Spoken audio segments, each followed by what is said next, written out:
निशाचर जीती, लक्ष्मण हानई निमिष महती। संसार में जितने राक्षस हैं वो लक्ष्मण एक पल में सबको समाप्त कर सकता है। राक्षसों को मारना लक्ष्य नहीं है। तब बोले मर्त्यावतारस्ति मर्त्य शिक्षणम, हमें मानवता का संचार करने के लिए भगवान का प्राकट्य हुआ है। विभीषण जैसे भक्त को हृदय से लगाने के लिए भगवान का अवतार हुआ है।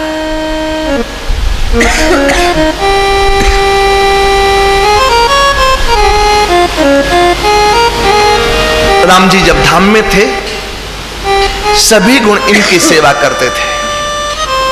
सौशल्य, माधुर्य, कारुण्य, ज्ञान, वैराग्य, ऐश्वर्य, यश, श्री इत्यादि। पर दो गुण भगवान के धाम में सेवा नहीं कर पा रहे थे। जो लो रहे राम निज धाम में विराजमान, और सब गुण से में प्रभु प्रभुताई में। दो गुणों ने आकर भगवान से प्रार्थना की, प्रभु हमें भी सेवा का मौका दीजिए ना। कर्णा जी ने कहा और सारे गुण सेवा कर रहे हैं, आप भी कर लो।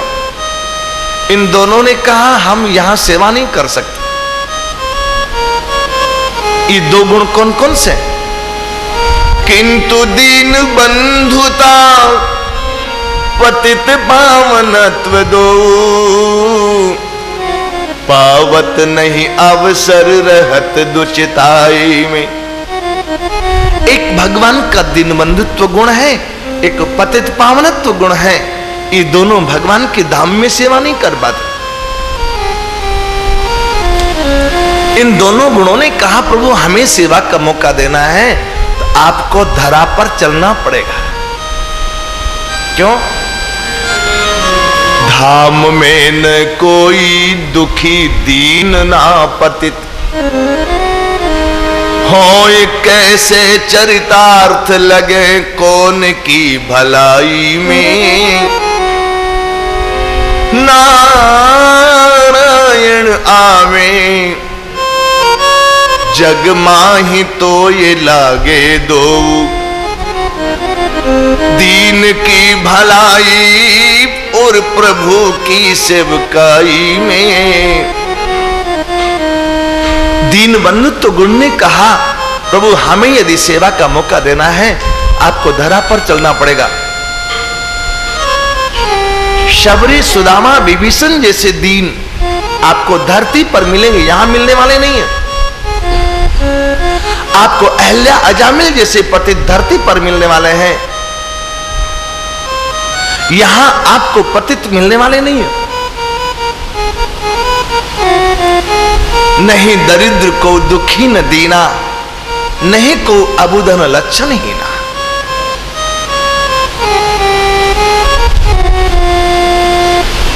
राम जी को विभीषण जैसे दीन पर अनुग्रह करना था, इसलिए लंका आए।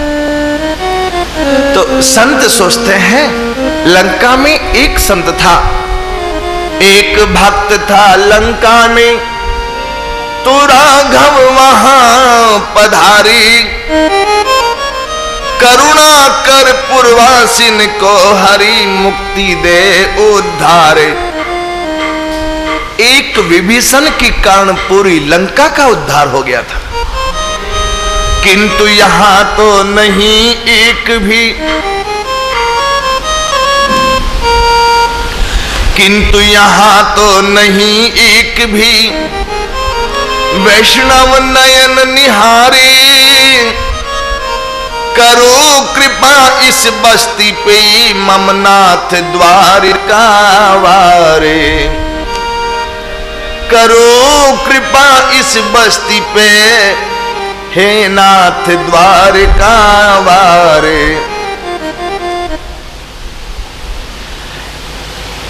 इस गांव में तो मैंने एक भी वैष्णव को नहीं देखा, एक गांव का उद्धार कैसे होगा? मैंने इस गांव का अन्न जल तो स्वीकार नहीं किया, लेकिन इस गांव की हवा तो स्वीकार की। इन लोगों के पास 3 दिन और 3 रात से बैठा तो हूं। यदि मेरे 3 दिन 3 रात यहां रहने के बाद भी गांव का उद्धार नहीं हुआ, मुझे धिक्कार है, मेरे इस वेश को धिक्कार है। चौथा दिन हुआ सवेरे, ठाकुर से प्रार्थना करके चल पड़े संत जी। यूं करत प्रार्थना चली संतवर, आए विपिन मझारी।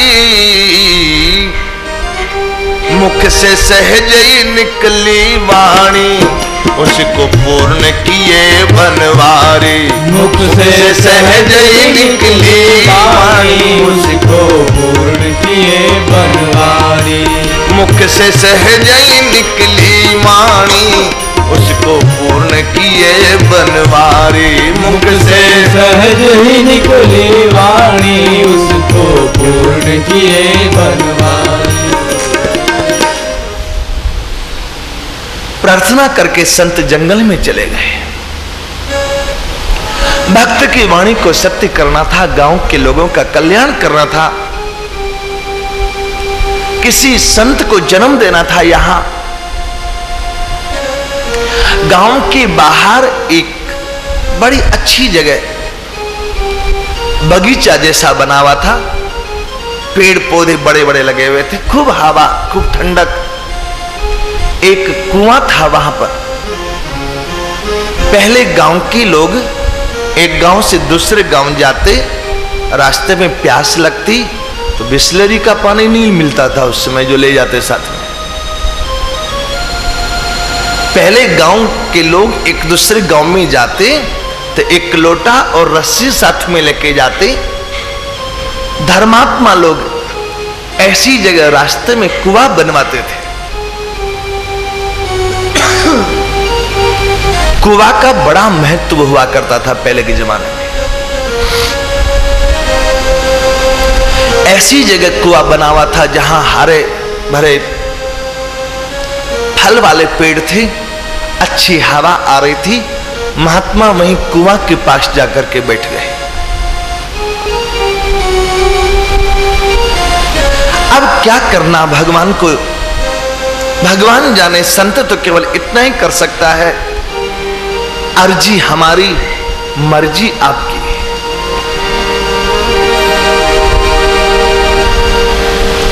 जैसे ही महात्मा वहां बैठे, आंख बंद करके राम नाम जपने लगे। हर व्यक्ति को ये चाहिए भगवान से प्रार्थना करे, सबकी भली करो भगवान, सबकी भली करो भगवान, सबकी भली करो भगवान, सबकी भली करो भगवान।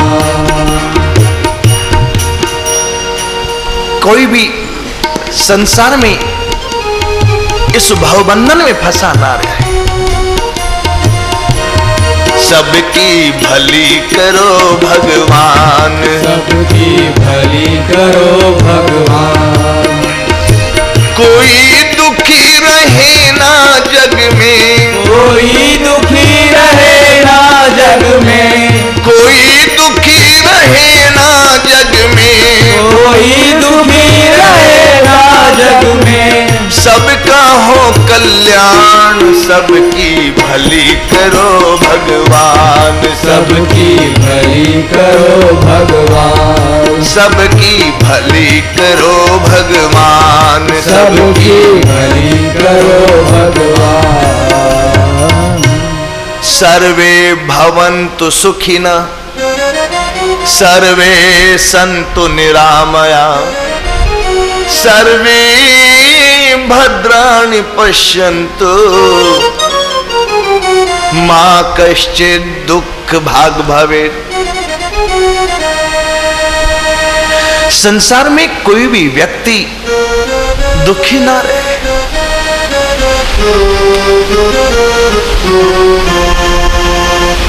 श्री रंतिदेव महाराज के राज्य में कोई दुखी नहीं था।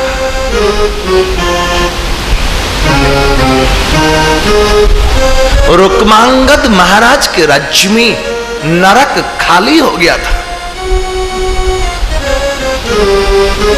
युधिष्ठिर जी स्वर्ग जा रहे थे, एक बार सांकेतिक झूठ बोल गए।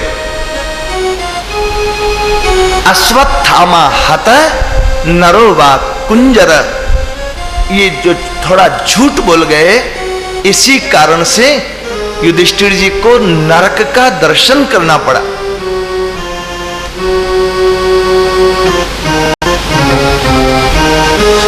जब युधिष्ठिर जी नरक होके जाने लगे, युधिष्ठिर जी के शरीर की हवा लगने से नरक के लोगों का दुख कम हो गया और सब चिल्लाने लगे, आप मत जाओ, आपकी शरीर की हवा लगने से हमें नरक की यातना का दुख कम हो गया। युधिष्ठिर जी ने विचार किया, मेरे अकेले के यहां रहने से इतने लोगों की नरक की यातना में कष्ट कम हो जाए तो क्या बुरा है। बैठ गई वहीं पर। सेवकों ने कहा, महाराज आप यहां से आगे बढ़िए। बोले, ये सब साथ में जाएंगे तब तो जाऊंगा, इन सब को छोड़ के नहीं जाता, इन दुखियों को दुख में छोड़ के नहीं जाऊंगा। हम किसी को दुखी देखें और फिर दया नहीं आवे तो हम कैसे वैष्णव। नरसिंह मेहता ने कहा, वैष्णव जन तो तेने कहिए, जो पीर पराई जाने रे। वैष्णव जन तो तेने कहिए, जो पीर पराई जाने रे।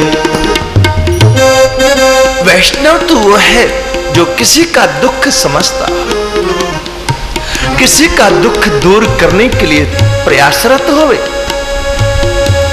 नरक खाली हो गया, सब लोग युधिष्ठिर जी का दर्शन करके नरक छोड़ के चले गए। ये संत का लक्षण है।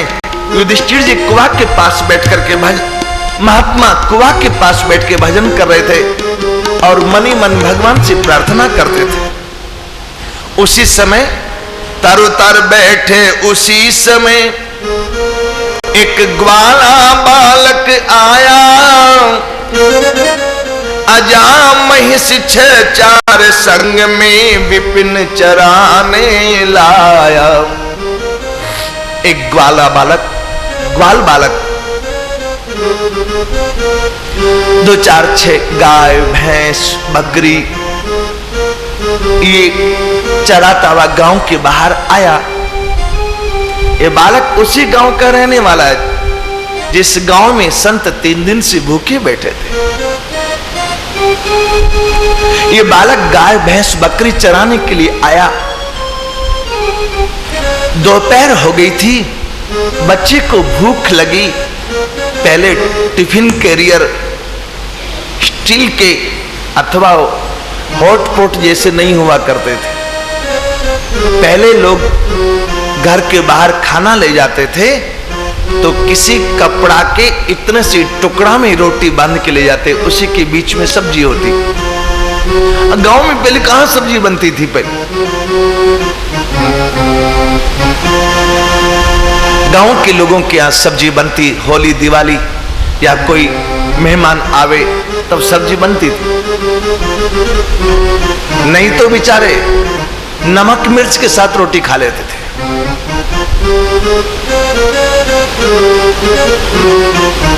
ये बालक रोटी लेके आया, जहां कुआं था पानी में ही मिलेगा, आकर के बैठा। एकाएक दृष्टि गई, अरे ये तो वही बाबा है जो हमारे गांव में थे। ये तो वही बाबा है, ये तो घूमते फिरते यहां भी चले आए। मैं तो इनको गांव में ढूंढता था, 3 दिन से थे, पता नहीं कि कहां चले गए। ये तो यहां बैठे हुए हैं। बालक ने तरुतर बैठे उसी समय एक ग्वाला बालक आया, अजामहिष 6-4 संग में विपिन चराने लाया। लगी भूख मध्याह्न ग्वाल को पशुवन को गुहराया। दोपहर में जब भूख लगी तो अपने गाय भैंस बकरी को इकट्ठा करके कुआं के पास ले आके बैठाया। सोचा करूं आहार वृक्ष तर, पर वहां बैठा साधु पाया। महात्मा को देखा तो बालक ने पास में आकर के वह करी प्रणाम, बैठा साधु ढिग। बालक को इतना संस्कार था, ये मेरे से उम्र में बड़े हैं, इसलिए मुझे इनको प्रणाम करना चाहिए। बालक ने प्रणाम किया तो महात्मा ने अपनी मस्ती में कहा, जय सिया राम।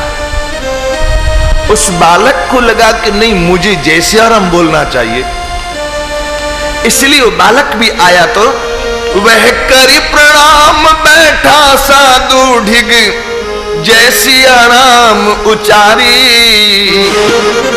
मुख से सहज ही निकली वाणी, उसको पूर्ण किए बनवारी।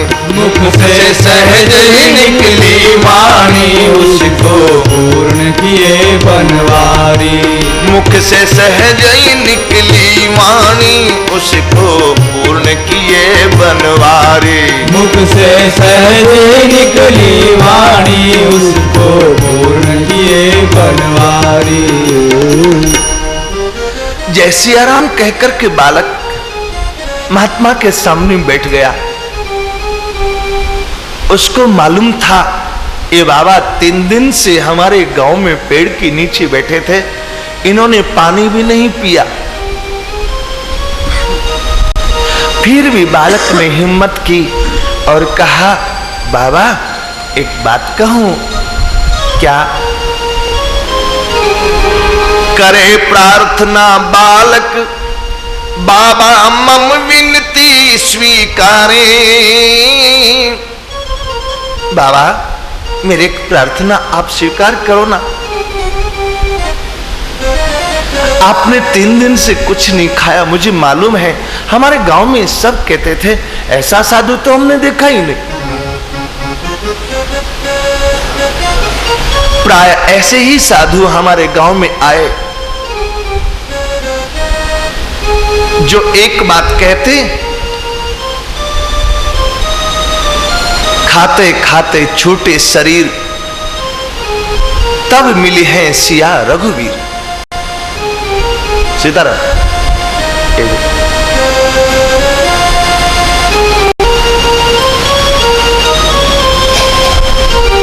सवेरे से उठ करके खाना शुरू करते, जो मिलता वही खाते रहते, लेकिन ऐसा साधु हमने नहीं देखा।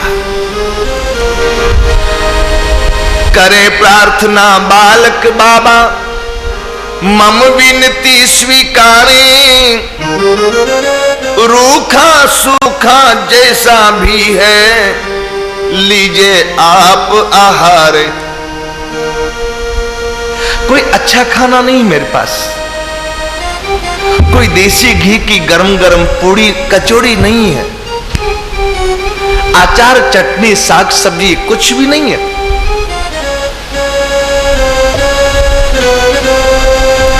पर जो भी रूखा सूखा है, प्रेम तो है ना मेरे पास,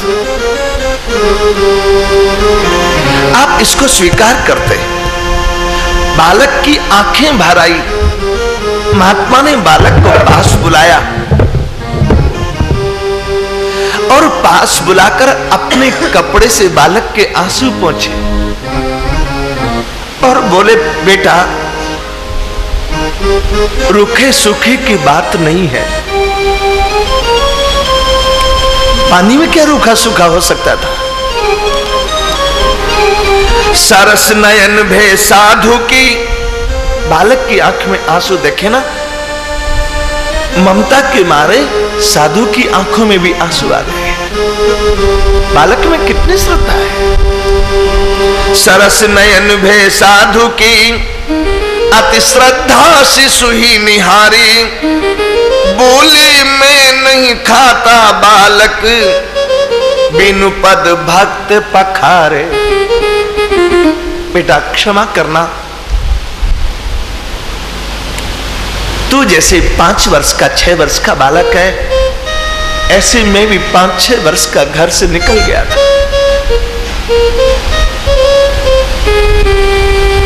पिता नहीं थे, मेरे जन्म के बाद पिता चले गए। मेरी मां भी मेरे पिताजी के दुख में चली गई। घर में कोई नहीं था, मैं चला आया, ठाकुर के धाम में चला आया।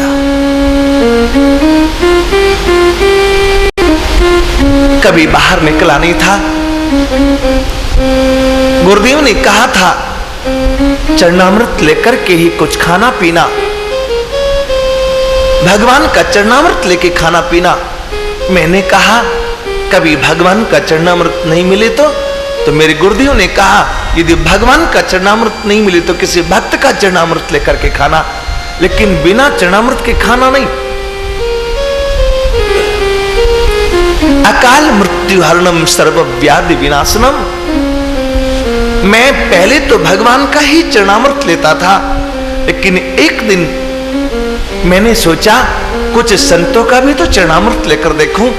उसके बाद मेरे मन में हुआ कि नहीं, भगवान के चरणामृत से संतों के चरणामृत की ज्यादा महिमा है। और मैंने नियम ले लिया, किसी वैष्णव का चरणामृत नहीं लो तब तक पानी भी नहीं पीना। 5 वर्ष की अवस्था में घर से निकला था, मैं 65 वर्ष का हो गया। पुरी में हम लोगों ने ऐसे महात्मा का दर्शन किया। 15 वर्ष की अवस्था में घर से निकले और अब उनकी 145 वर्ष की उम्र है, अभी जीवित है वो। रथ यात्रा पर हर वर्ष पुरी में पधारते हैं। कितने दीर्घायु प्राप्त की उन्होंने, और अभी भी कोई तरह की उनको कोई तकलीफ नहीं है।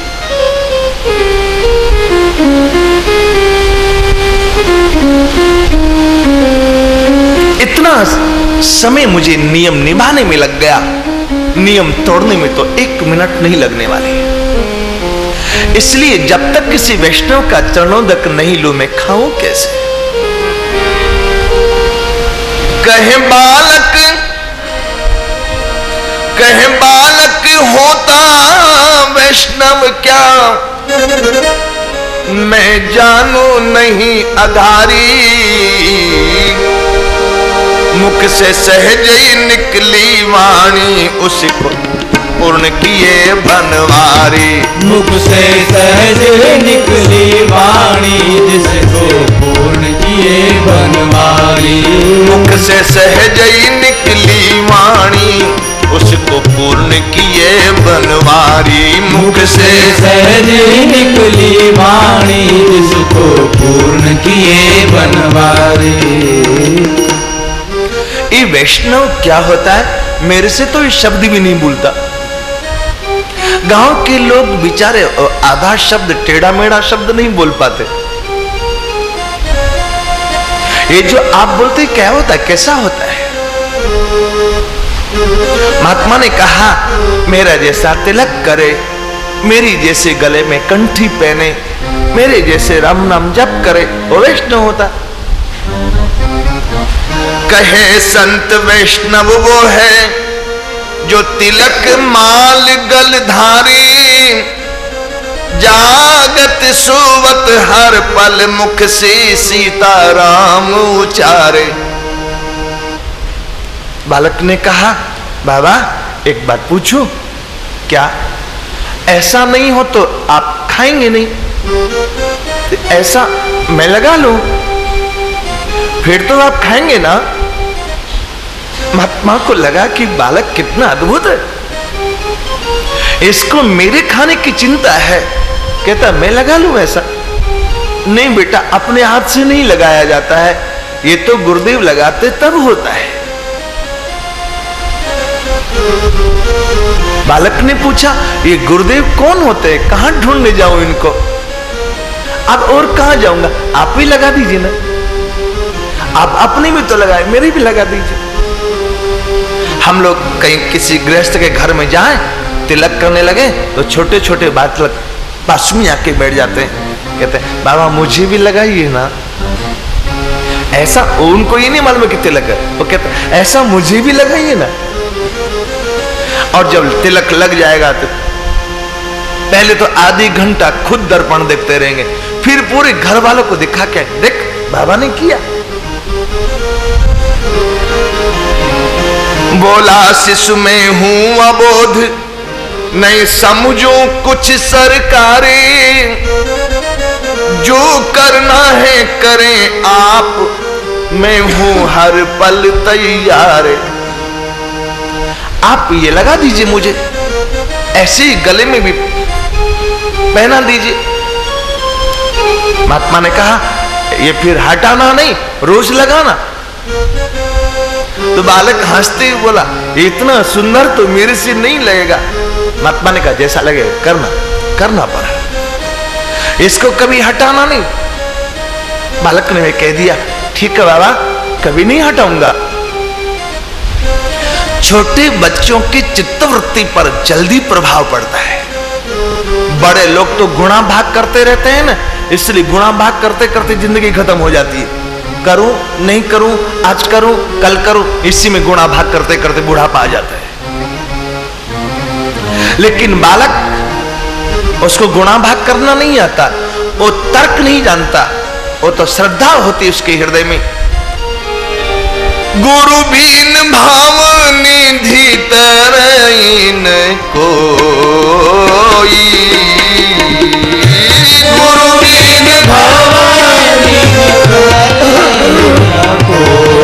कोई, जो विरंची शंकर सम होई, जो विरंची शंकर सम होई।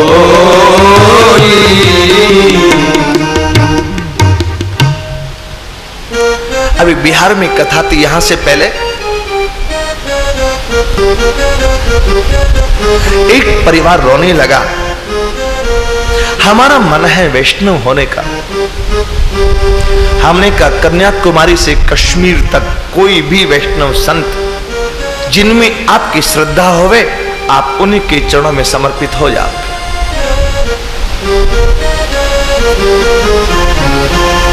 उस परिवार की मां बोली मन तो बहुत है, लेकिन ये 2-3 बच्चे इनकी शादी कर ले तब वैष्णव हो। हमने कहा क्यों, क्या तकलीफ है? तो उसने कहा आपके सामने कैसे बोले, हम लोगों के यहां बलि प्रधान पूजा होती है। घर में बहू आवे तो बलि चढ़ती है, जनेऊ होवे तो बलि चढ़ती है, कोई जन्म होवे तो बलि चढ़ती है, कोई मरे तो बलि चढ़ती है। ये वैष्णव होने के बाद तो फिर ये सब नहीं होगा।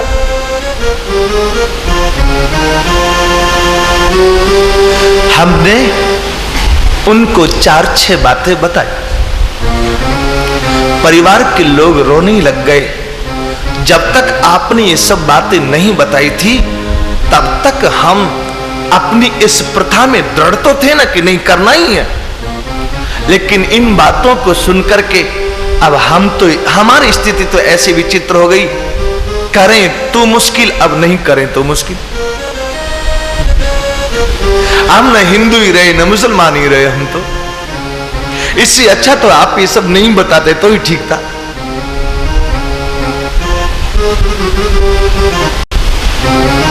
बहुत लोग सोचते सोचते मर जाते हैं। श्री माधवदास जी जगन्नाथपुरी वाले जिनकी कथा भक्तमाल में विस्तार से, पत्नी तो यही सोचते सोचते मर गई, बालक थोड़ा बड़ा हो जाए, मां बूढ़ी है, इसकी सेवा करने लायक हो जाए, फिर हम लोग किसी संत के समाश्रित होकर के धाम में बैठ के भजन करेंगे। पत्नी मर गई, माधवदास जी ने सोचा ये तो चली गई, मैं और इंतजार करते करते चला गया, तो उसी दिन शमशान से चले आए जगन्नाथपुरी के लिए। अब नहीं, एक मिनट भी बर्बाद नहीं करना। जीवन का क्या भरोसा, क्या हो क्या नहीं।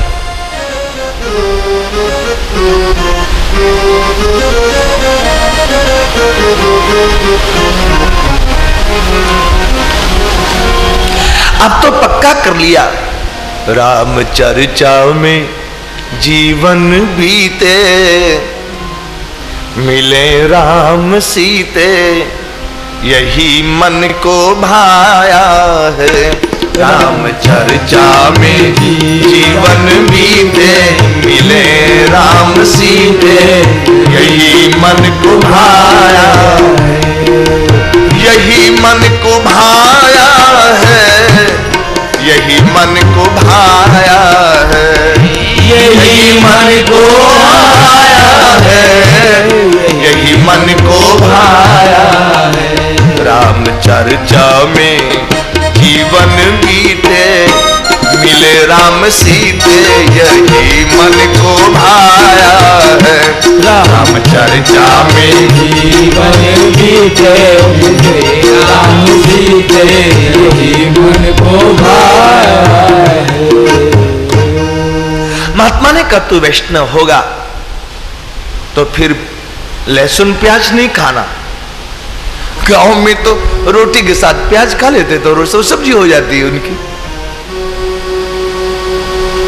मालिक ने कहा बस नहीं खाऊंगा। हम लोग तो बड़े हो जाते तो गुणा भाग करने लगते, नहीं खाएंगे तो कैसे चलेगा, समाज के लोग क्या कहेंगे, फिर परिवार में लोग ऐसे बहुत गुणा भाग कर लेते। बालक को तो ये सब करना नहीं होता ना। उसने तो कहा ठीक है नहीं खाऊंगा। महात्मा ने कहा देख अभी तो कह रहा, बाद में भूल नहीं जाना। बालक ने महात्मा के पैर छूकर कहा बाबा मर जाऊंगा, लेकिन आपने जो बताया उसको छोड़ूंगा नहीं मैं। महात्मा ने कृपा कर दी। यूं कही के बालक गिरा चरण में, श्री गुरुदेव अगारी,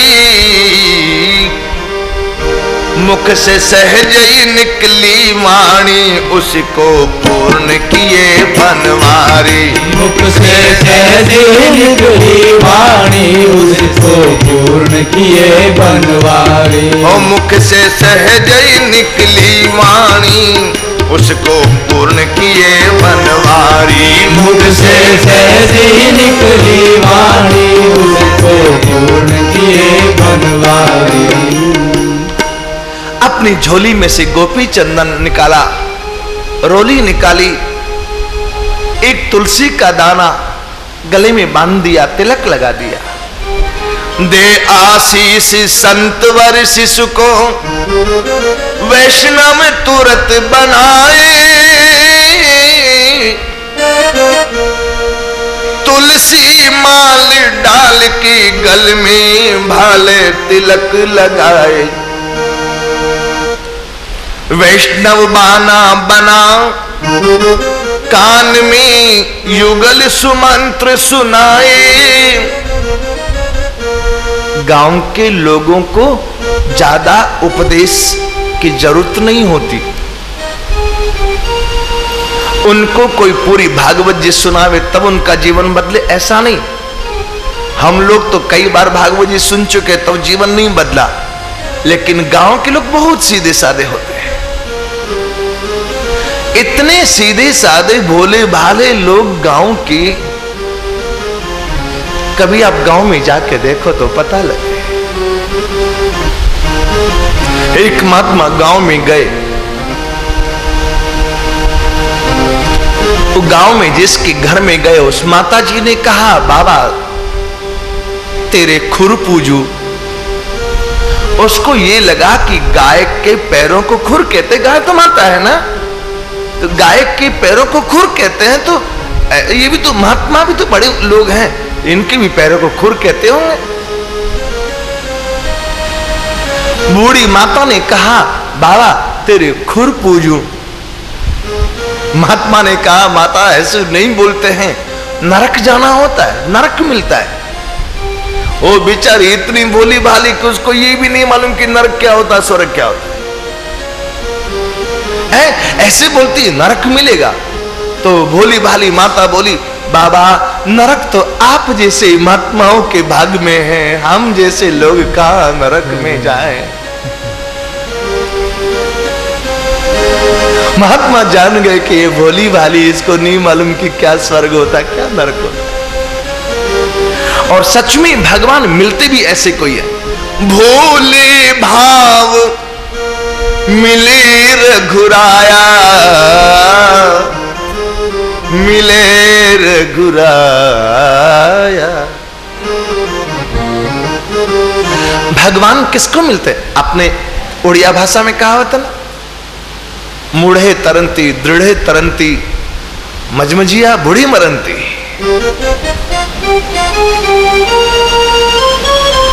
हम लोग मजमजिया हैं, न इधर के रहे न उधर के हो पाए।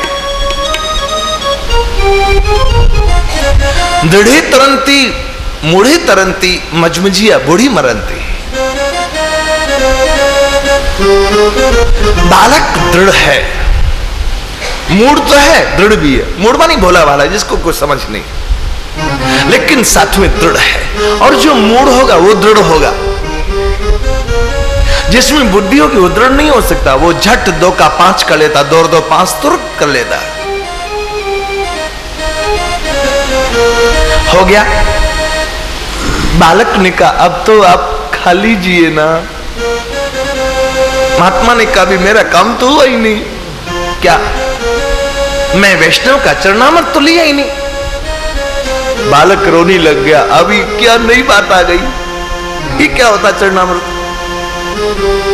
महात्मा ने कहा पैर आगे कर। बालक ने एक पल विचार नहीं किया, पैर आगे कर दिया।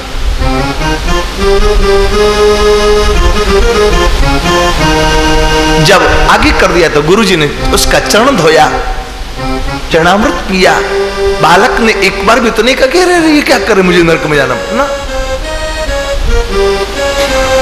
मेरी नरक में जाने के कारण, मेरे नरक में जाने में से भी यदि आप खा लेते तो नरक जाना अच्छा है। शीश के मोल मिले तो ले लूं,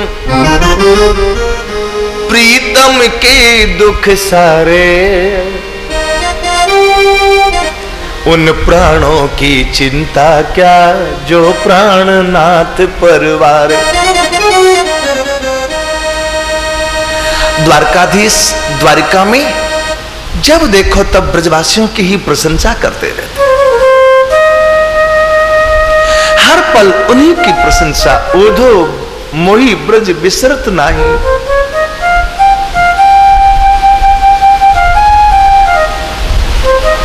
हंस सुता की वो सुंदर कगरी, अरु कदमन की छाई, ओधो मोहि ब्रज बिसरत नाही। द्वारका के लोगों के मन में एक प्रश्न उठा, ऐसा क्या है ब्रजवासियों में, हमारे सामने रहते हुए भी उन्हीं की याद आती। एक दिन ठाकुर ने नाटक किया। साधारण नट नाटक करे तो उसके नाटक को कोई नहीं समझ पाता, यदि नटवर नटनागर नटराज नाटक करे तो उसके नाटक को कौन समझे। ठाकुर जी बैठे थे, बातचीत हो रही थी, एकाएक पलंग पर लेट गए, पेट पकड़ के रोने लग गए, झरझर अश्रु गिरने लगे। रुक्मिणी जी ने पूछा क्या हुआ एकाएक। ठाकुर जी ने कहा बहुत तेज पेट दर्द कर रहा है, हाय मेरा प्राण निकल जाएगा। ठाकुर के पेट में दर्द है ये सुनकर के वसुदेव जी, देवकी जी, उग्रसेन जी, बलराम जी, रोहिणी जी, रेवती जी सब दौड़े आए। आपस में कानाफूसी होने लगी। फला वैद्य को बुलाओ, फला डॉक्टर को बुला। एक ने कहा इनो तो पिलाओ पहले, किसी ने कहा अजवाइन पिला दो। और जितनी मुंह उतनी दवा हो जाती। नारद जी भी आ गए, वीणा बजाते हरिगुण गाते। ठाकुर की आंखों में आंसू, वीणा हाथ से छूट गई कि आप आज खुद रो रहे हैं। ठाकुर जी ने कहा नारद जी मेरे पेट में दर्द हो रहा है, आप कुछ दवा करो ना। ऐसा नाटक किया, द्वारका का हर व्यक्ति घबरा गया। नारद जी ने पूछा पहले भी कभी ऐसा दर्द हुआ? तो बोले हाँ, एक बार बचपन में हुआ था। मेरी मां ने किसी प्रेमी की चरण धूल मेरे मुंह में डाली, मैं ठीक हो गया था। यदि कोई प्रेमी अपनी चरण धूल मुझे खिला दे तो मैं ठीक हो सकता हूं।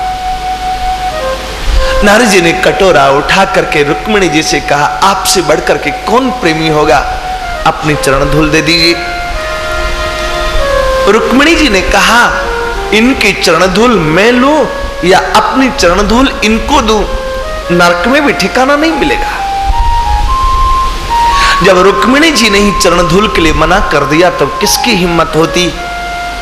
समस्त द्वारिका के लोगों ने मना कर दिया कि नरक में भी ठिकाना नहीं मिलेगा, हम नहीं दे सकते हैं। संध्या का समय हुआ, कोई चरण धूल देने के लिए तैयार नहीं।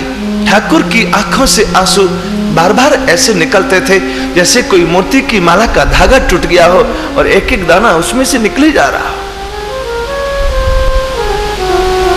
ठाकुर जी ने नारद जी को पूछा दवा मिली? बोले कोई चरण धूल देने के लिए तैयार नहीं है, सबको चिंता है नरक में जाना पड़ेगा। ठाकुर जी ने कहा यह दवा केवल ब्रज में वृंदावन में मिल सकती है और कहीं नहीं मिल सकती। संध्या का समय नारद जी वृंदावन आए। पश्चिम की ओर से एक सूरज के समान देदीप्यमान तेज प्रकट होकर के आ रहा था। ब्रजवासियों ने कहा संध्या समय में पश्चिम में सूर्यास्त होना चाहिए, ये आज पश्चिम से संध्या समय में सूर्योदय कैसे हो रहा है? थोड़ा नजदीक आने पर किसी ने कहा कि नहीं सूरज नहीं है, कोई बाबा जी दिखते हैं। और नजदीक आ गए नारद जी तो लोगों ने कहा ये तो गुरु जी नारद जी है, गुरु जी है। हाथ में कटोरा देखा तो ब्रजवासियों को आश्चर्य हुआ कि आपके हाथ में कटोरा। भीख मांगने लगे। नारद जी रोने लगे, द्वारकाधीश के पेट में दर्द हो रहा है।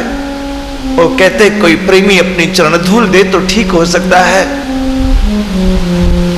किशोरी जी ने पूछा क्या कोई दवा देने वाला मिला नहीं? बोले नहीं, सबको डर है नरक जाना पड़ेगा। श्री किशोरी जी ने अपने दोनों पैर आगे कर दिए और कहा मेरी चरण धूल सारी झाड़ के ले जाओ, दे दो।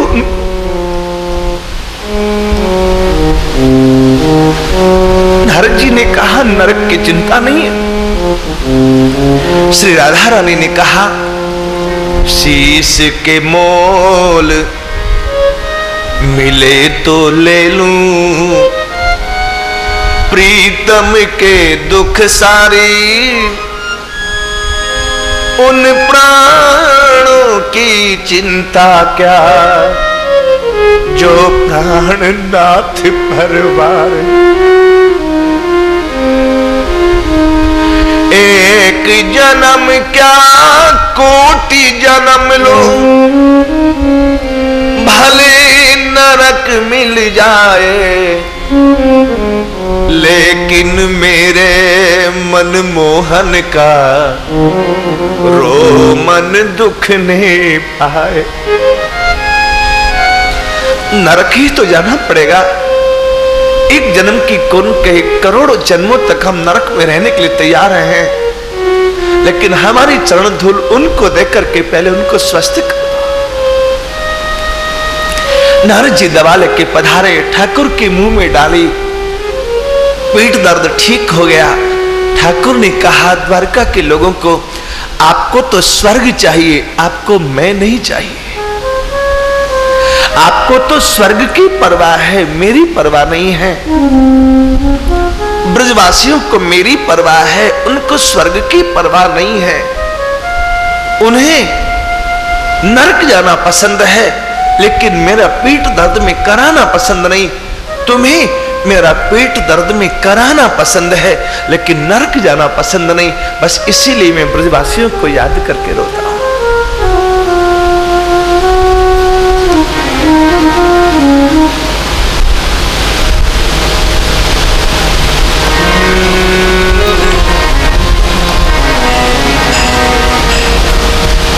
दो पंक्तियां बड़ी प्यारी है, 2-3 दिन से हमको बड़ी याद आ रही थी। आप सोचते होंगे कौन सी 2 पंक्तियां? वो 2 पंक्तियां ये है, इस भरी दुनिया में कोई भी हमारा न हुआ, गैर तो गैर अपनों का सहारा न हुआ, इस भरी दुनिया में।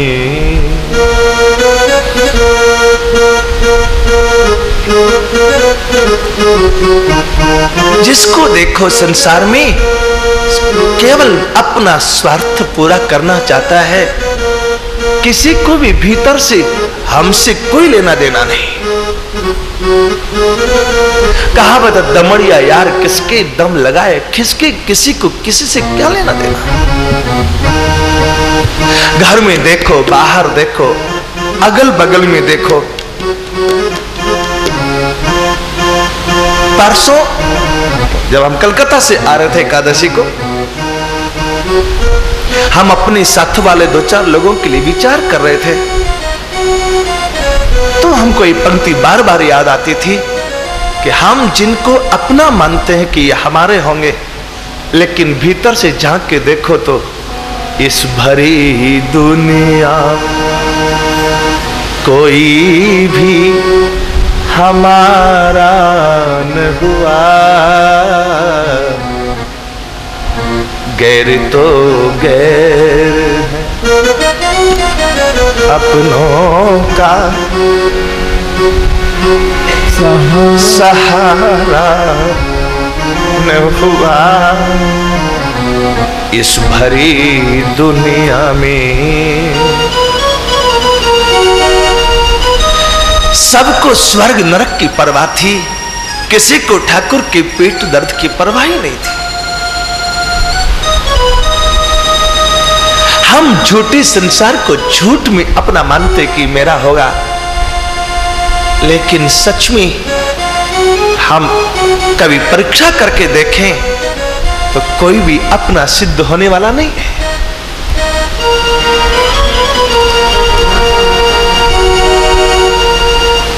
आज बालक ने सोचा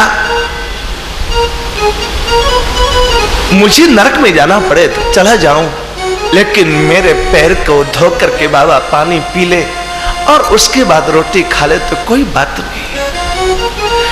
ऐसे लोगों पर ही भगवान की कृपा होती है। दे आशीष संतवर शिशु को वैष्णव तुरंत बनाई, तुलसी माल डाल के गल में भाले तिलक लगाए, वैष्णव बाना बना कान में युगल सुमंत्र सुनाई, ले चरणोदक वैष्णव का तब साधु भोजन पाए। 4 रोटी बालक लेके आया था, 2 रोटी महात्मा ने खाई।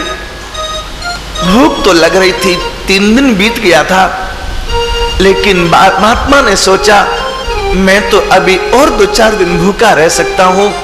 संत समाज में कहावत है, कभी घी घना, कभी मुट्ठी चना, कभी वो भी मना। ये बालक ये कैसे भूखा रहेगा?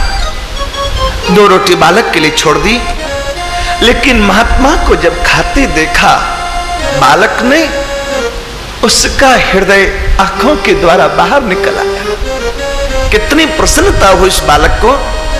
भो अति प्रसन्न बालक साधु को खाते नयन निहारी, मुख से सहज ही निकली वाणी उसको पूर्ण किए बनवारी। मुख से सहज ही निकली वाणी उसको पूर्ण किए बनवारी।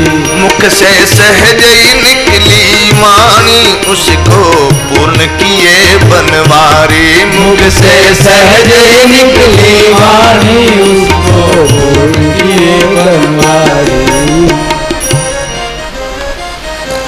महात्मा भोजन किए, लेट गए।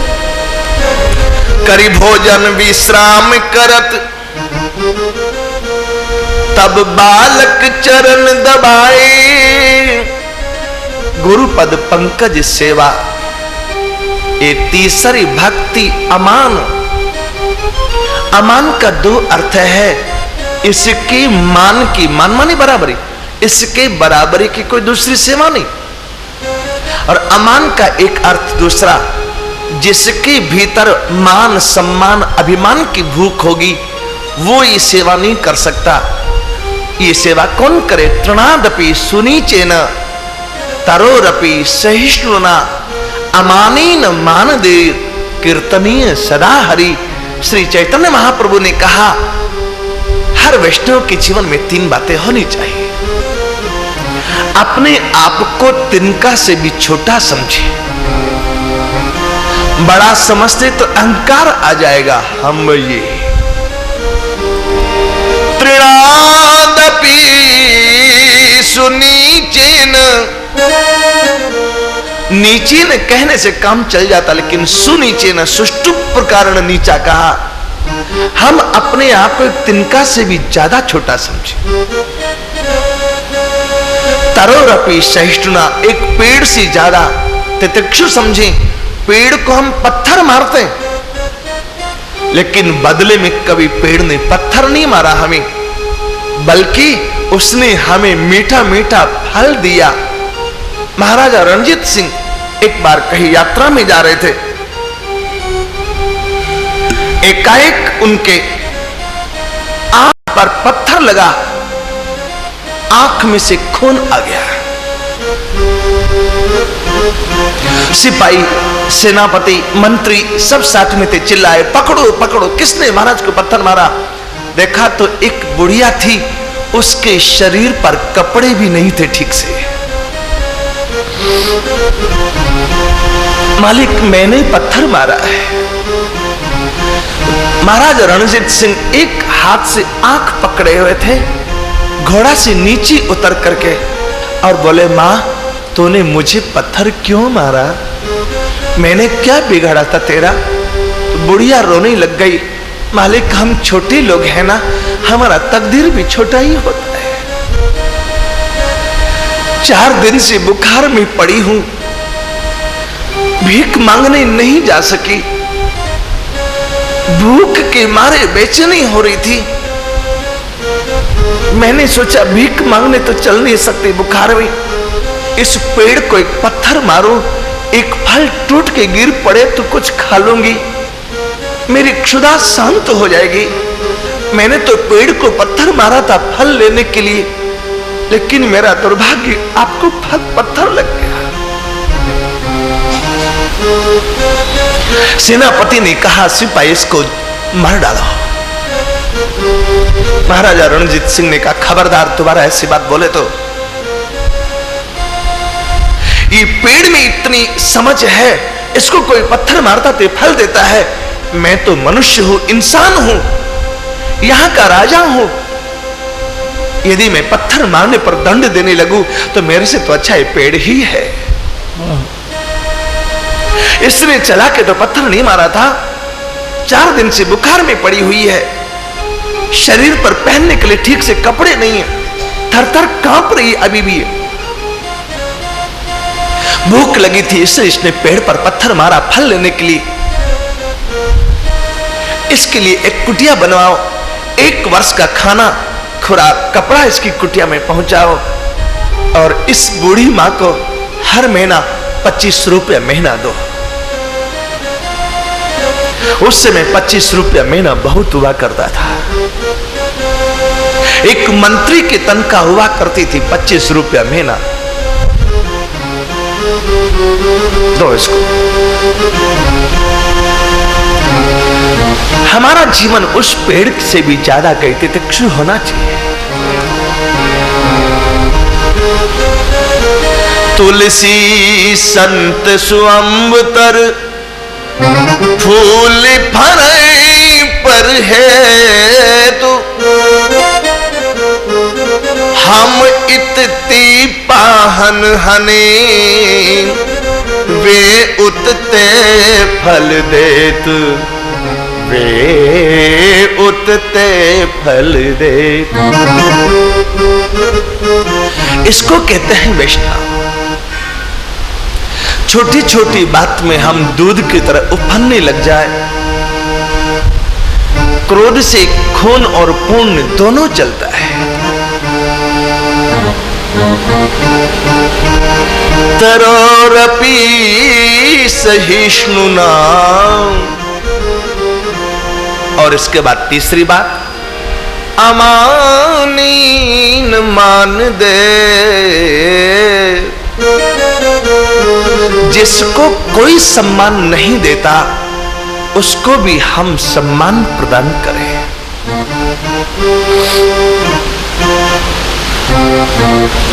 ऐसे व्यक्ति यदि कीर्तन करें, ऐसा व्यक्ति नाम जप करे, ऐसा व्यक्ति नाम लेखन करे तो उसके सामने में ठाकुर जी 24 घंटे रहते हैं। बात बड़ी अद्भुत थी। महात्मा भोजन करके लेटे। गुरुपद पंकज सेवा वही कर सकता है जो अमानी होवे। करी भोजन विश्राम करत तब बालक चरण दबाए। और आंखें झरझर झरती थी बालक की। महात्मा ने कहा, पगले क्यों रोता है? बालक ने कहा, हुआ धन्य मम जीवन गुरुवर, सेवा तुम्हारी पाए।